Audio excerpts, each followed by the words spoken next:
क्या 3 महीने में 10th बोर्ड एग्जाम्स में 85 प्लस लाना पॉसिबल है? जी हाँ, आपने सही सुना। It is possible. बस चाहिए तो एक डेडिकेटेड रूटीन, स्मार्ट प्लान और हार्ड वर्क। इस वीडियो को एंड तक देखना। मेरे खुद के 95 आ चुके हैं, so you can rely on me. सबसे पहले आपको कितनी परसेंटेज चाहिए उसको लिख लो और अपने बेड के सामने चिपका लो। इसको ज़रूर कर लेना, अच्छा लगता है। अब शुरू होगा असली संग्राम। पहला महीना हमारा नवंबर, जो अभी चल ही रहा है। इसमें 4 घंटे की स्टडी करनी है आपको, सेल्फ स्टडी जो आपकी होनी चाहिए। अगर आपका सिलेबस कंप्लीट नहीं हुआ है तो इस महीने में सिलेबस कंप्लीट करना है पहले। Again I am not telling कि सारा सिलेबस पढ़ना है, सारा नहीं अब आप पढ़ सकते हैं। आपको सिर्फ इंपॉर्टेंट चैप्टर्स पढ़ने हैं, इंपॉर्टेंट टॉपिक्स पढ़ने हैं। देखो, साइंस के कुछ इंपॉर्टेंट टॉपिक्स चैप्टर्स मैंने यहाँ पे लिखे हैं। मोस्ट ऑफ द पेपर इनमें से ही आता है। डिस्क्रिप्शन में से आप इनको डाउनलोड कर लेना, ठीक है। एक चैप्टर को 3 दिन देने हैं। किस तरह? 2 दिन पढ़ना है और उसके क्वेश्चन करने हैं। तीसरे दिन 20 मार्क्स का एक टेस्ट बनाना है उस चैप्टर का। या तो खुद से बनाओ, या चैट जीपीटी से बनवाओ, या अपने किसी बड़े भाई बहन से बनवाओ। पर 20 मार्क्स का टेस्ट जरूर सॉल्व करो और देखो आप कहाँ पे स्टैंड कर रहे हो। इस तरह काफ़ी सारे चैप्टर्स, इंपॉर्टेंट टॉपिक्स आपके निपट जाएंगे। थोड़ा सा दिसंबर में भी 10-15 दिन आप ले सकते हो सिलेबस कंप्लीशन के लिए, कोई इशू नहीं है। पर इतने चैप्टर्स कर लोगे तो अच्छा रहेगा।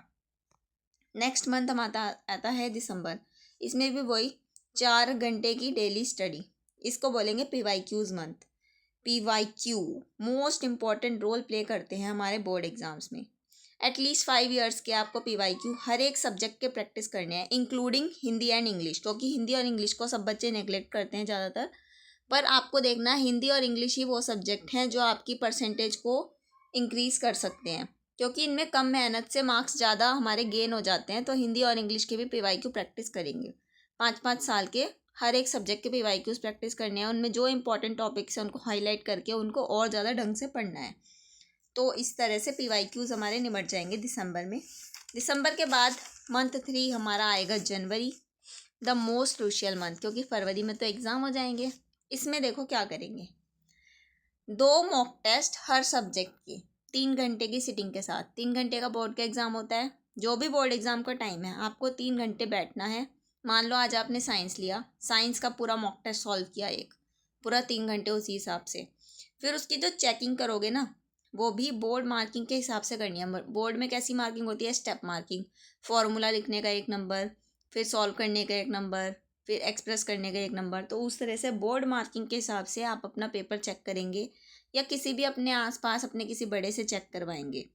1 फाइनल रिवीजन आपको दिसंबर में देना है। फॉर्मूला शीट्स बनाना साइंस और मैथ के लिए बहुत हेल्पफुल रहेगा। हर सब्जेक्ट का मतलब एक पेपर लेना 1/4 A4 साइज का, आगे और पीछे उसमें फार्मूले लिख देना रिवीजन के लिए। तो ये अपने 3 महीने का प्लान रहने वाला है। बहुत ही इफ़ेक्टिव प्लान रहेगा ये, अगर आप इसको अच्छे से फॉलो करते हैं तो। अब कुछ एडिशनल टिप्स हैं। आंसर राइटिंग बहुत ही क्लियर और एक्सप्रेसिव होनी चाहिए। इंपॉर्टेंट पॉइंट्स अंडरलाइन करो। इंपॉर्टेंट फ्रेजेस जो भी आपको लगे उनको अंडरलाइन करना है। और आंसर के एक आंसर लिख के फिर बीच में लाइन खींच के फिर जगह छोड़नी है। साफ साफ लिखना है, क्योंकि राइटिंग का इम्पैक्ट बहुत ज़्यादा पड़ता है बोर्ड एग्जाम्स वगैरह में। एक्स्ट्रा मार्क्स भी मिल जाते हैं कभी कभी। राइट इन पॉइंट्स। पैराग्राफ मत लिखना भाई, नंबर नहीं मिलेंगे बिल्कुल भी। पैराग्राफ लिखने वाले बच्चों की कॉपी भी नहीं रीड करते एग्जामिनर। पॉइंट्स में लिखो। साइंस एसएसटी में तो मान लो 3 मार्क्स का क्वेश्चन है, 3 पॉइंट। 5 मार्क्स का क्वेश्चन है, 5 पॉइंट्स। पॉइंट्स के हिसाब से मार्क्स मिलते हैं, तो पॉइंट्स में ही लिखना है। टू द पॉइंट आंसर जितना ज़्यादा होगा ना, मान लो आपने थोड़ा पैराग्राफ भी लिख दिया ना, तो उसमें भी इंपॉर्टेंट पॉइंट्स अंडरलाइन कर दो। डायग्राम्स बनाओ, फ्लो चार्ट्स बनाओ जितना ज़्यादा हो सके, क्योंकि ये एक्सप्रेसिव लगते हैं। और स्कूल में जो आपके टेस्ट हो रहे हैं, प्री बोर्ड हो रहे हैं, उनको सीरियसली लेना शुरू कर दो, क्योंकि उनको सीरियसली लोगे तो सिलेबस अपना कवर होता जाएगा जल्दी जल्दी। सबसे ज़्यादा इंपॉर्टेंट क्या रहेगा? Multiple revisions. बहुत ज़्यादा रिविज़न करो।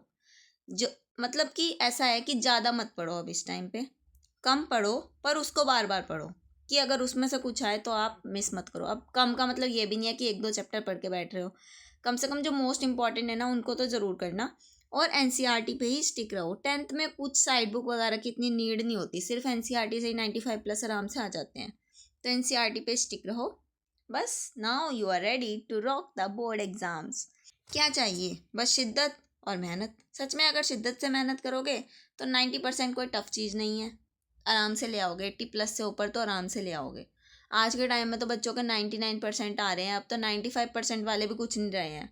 इसलिए अपनी पूरी जान लगा देना जितना आपसे हो सके। बाकी ऑल द बेस्ट।